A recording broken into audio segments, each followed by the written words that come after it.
सो hey guys, स्वागत है आपका एक बार फिर से आप ही के यूट्यूब चैनल में। और आज की इस वीडियो में बात करेंगे वोडाफोन आइडिया लिमिटेड को लेकर। वोडाफोन आइडिया लिमिटेड को लेकर मार्केट क्लोजिंग के बाद एक बड़ी खबर देखने को मिली है। भाई खबर क्या है, डिटेल में डिस्कस करेंगे और इसका जो इम्पैक्ट है वो हमें स्टॉक के ऊपर कैसा देखने को मिल सकता है आने वाले टाइम में। ठीक है, तो चलो देखते हैं डिटेल में। सबसे पहले देखोगे भी आज जो स्टॉक की क्लोजिंग रही है वो प्रीवियस क्लोजिंग के ऊपर ही 13 रुपये 20 पैसे यहीं पर स्टॉक ने क्लोजिंग लिया और 1 बिलियन यानी कि 100 करोड़ की वॉल्यूम आते हुए नजर आई है। काफ़ी हाई वॉल्यूम अभी स्टॉक के अंदर 100 करोड़। ठीक है, ये तो वॉल्यूम कुछ भी नहीं है, 400 करोड़ भी पहुंचे इसके अंदर वॉल्यूम। तो यहाँ पर आप लोग देखोगे स्टॉक अपने बाउंड वीक हाई से 28% के आसपास करेक्शन में भी है। और इसी बीच आपने पीछे देखा होगा अभी कंपनी ने 18,000 करोड़ के आसपास का OFS के माध्यम से, FPO के माध्यम से, ठीक है, अपना जो अभी फंड रेज किया था और वो एक सक्सेसफुल फंड रेजिंग थी और वो इंडिया के अंदर सबसे लार्जेस्ट FPO भी माना जा रहा है। अभी उससे पहले अडानी ग्रुप की कंपनी का था भी, अडानी एंटरप्राइजेज का, लेकिन वो तो हिडनबर्ग के चपेट के चलते उसे तो वापस कर दिया। लेकिन अभी के टाइम आप लोग देखो FPO सबसे बड़ा वोडाफोन आइडिया का सक्सेसफुल गया है। और यहाँ से आप लोग देखोगे लॉन्ग टर्म ग्रोथ जो है इसके अंदर वो काफ़ी ज़्यादा है। आने वाले 2 से 3 साल में आप लोग देखोगे इस सेक्टर के अंदर बहुत ज़्यादा ग्रोथ देखने को मिल रही है।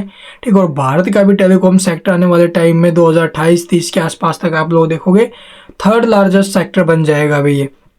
ठीक है, अभी के टाइम तो सबसे बड़ा जो है वो अमेरिका, फिर उसके बाद आप लोग चाइना है, फिर शायद जर्मनी है, पता नहीं कौन सा है, फिर इंडिया का आता है। ठीक है, तो हमारा 3rd लार्जेस्ट हो जाएगा आने वाले 3-4 सालों में। तो लॉन्ग टर्म में इस सेक्टर के अंदर काफ़ी ज़्यादा ग्रोथ है। और भारत गवर्नमेंट, ठीक है, इंडियन गवर्नमेंट नहीं चाहेगा कि ये जो प्लेयर है वो इस सेक्टर से गायब हो। अगर गायब होना होता तो आपको पता होगा भी कुछ टाइम पहले ही हो जाता। ठीक है, आज से 2 साल पहले ही हो जाता, नाम निशान ही खत्म था इस कंपनी का, लेकिन फिर भी खड़ा रहा ना भी यहाँ पर। ठीक है, तो इसलिए ये मार्केट में ज़रूरी है। ठीक है, क्योंकि कंपटीटर सामने होगा ना भाई तभी बेनिफिट है। ठीक है, वोडाफोन आइडिया, जियो, ठीक है, उसके साथ साथ आप जो प्राइवेट सेक्टर के अंदर है भारती एयरटेल, ये तीनों प्राइवेट सेक्टर की, और चौथी BSNL जो गवर्नमेंट है, तो इनका मार्केट में रहना बहुत ज़्यादा इंपॉर्टेंट है। तो चलिए भाई अब देखते हैं आखिरकार खबर क्या है, उस खबर से आने वाले टाइम में स्टॉक के ऊपर असर कैसा हो सकता है। तो यहाँ पर आप लोग देखोगे भी वोडाफोन आइडिया बाजार बंद होने के चंद मिनटों पहले आप लोग देखोगे ये बड़ी खबर आई है, 15,000 करोड़ जुटाने की योजना बना रही है भाई। जी हाँ, 15,000 करोड़ रुपए जुटाने की योजना बना रही है। गुरुवार को जो शेयर है वो लगभग 13 रुपये 20 पैसे के भाव पर बंद, और आज भी यही भाव है भाई इसका, 13 रुपये 20 पैसे पर बंद होते हुए नजर आए हैं। और ये जो प्लान है बहुत बड़ा प्लान है भाई। वोडाफोन आइडिया को लेकर बड़ी खबर आई है, न्यूज एजेंसी रॉयटर्स की ओर से आई बड़ी खबर के मुताबिक वोडा आइडिया की लोन के जरिए रकम जुटाने की जो अभी योजना है, और गुरुवार को शेयर बाजार 14-20 और आज शुक्रवार को भी 13 रुपये 20 पैसे के भाव में ही बंद हुआ है भाई। पिछले महीने $2.2 बिलियन की आप लोग देखोगे शेयर बिक्री की सफलता के बाद वोडाफोन ग्रुप PLC और विड़ला ग्रुप, भारतीय state bank, bank of Baroda और पंजाब नेशनल बैंकों के साथ लंबी बातचीत की है इसने। ठीक है, 3-4 बैंकों के साथ लंबी बातचीत की है भी वोडाफोन ग्रुप और जो बिड़ला ग्रुप है इन्होंने।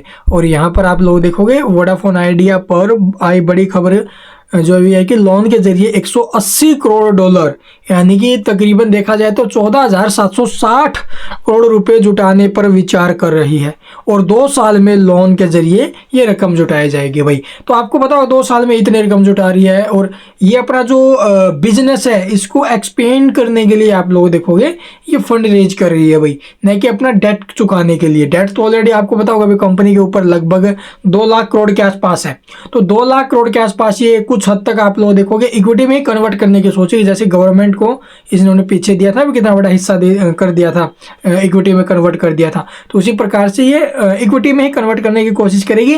बाकी जो अभी के टाइम ये फंड रेज हो रहा है ना, अभी 18,000 करोड़ यहाँ पर FPO के माध्यम से किया है। ठीक है, अब आप लोग देखोगे 14,760 करोड़ का यानी कि तकरीबन 15,000 करोड़ के आसपास का फंड रेज करने के बारे में सोच रहे, लोन के जरिए जुटाने की कोशिश कर रही है। तो इससे भी ठीक है, या फिर आप लोग देखोगे भी QIP के जरिए किया है। तो ये सारा आप लोगों को पता ही होगा, ये जो ना भी अपने बिजनेस को सुधारने के लिए, अपने बिजनेस को आगे बढ़ाने के लिए ही कर रहे हैं और कुछ नहीं है। तो मार्केट के अंदर ये लीडर जरूरी है और यहाँ से अगर आप लोग एज ए लॉन्ग टर्म के लिए कम से कम 3-4 साल के लिए यहाँ पर अगर 100, 200, 300 शेयर अपने रिस्क कैपेसिटी के हिसाब से जितना आप लोग पैसा लगा रहे हो उसका हाफ भी हो सकता है, 50% स्टॉक डाउन भी जा सकता है। उस कंडीशन में अगर आप लोग यहाँ पर ट्राई करने के बारे में सोच रहे हो, थोड़ा रिस्क लेने के बारे में सोच रहे हो, तो ही आगे के लिए ट्राई करना भाई, ठीक है। तो यहाँ से इस स्टॉक के अभी रिजल्ट्स आगे आएंगे और रिजल्ट्स के ऊपर जैसे कोई अपडेट आएगा वो आपके साथ जरूर साझा करेंगे। उसके लिए चैनल को सब्सक्राइब और बेल आइकन को प्रेस करके रखिए ताकि कोई भी खबर इस स्टॉक के रिगार्डिंग आए वो आपसे मिस ना हो। तो इसके अंदर लॉन्ग टर्म बेस्ट है, जो शॉर्ट टर्म के बारे में सोच रहा है भाई वो थोड़ा सा वो सावधान अभी के टाइम तो। Thank you for watching the video.